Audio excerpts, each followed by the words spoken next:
आज मी बनवणार आहे सईच्या आवडीची मेथीची भाजी. सईला मेथीची भाजी आणि शापूची भाजी खायला खूप आवडते. काल आम्ही माळवं घेऊन आलो होतो गावाकडून येताना. मग त्यात मेथीची भाजी आणली होती. मग आज सकाळी ती त्यांना नाश्त्याला करून द्यायची होती. मग इथं माझी गडबड चालली होती फोडणी द्यायसाठी. फोडणी देऊन झाल्यानंतर सई आली माझ्याजवळ. झालं की नाही बघायला. काय आलं? खोटं भूत आलं. वा, कोण हसतंय? काय करते? अगं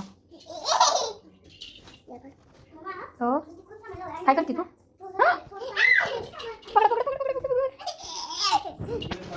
नाही येत. सई मला म्हणत होती खोटं खोटं भूत आलंय मम्मा, चल बघायला. पण मला काय स्वयंपाक करायची गडबड होती.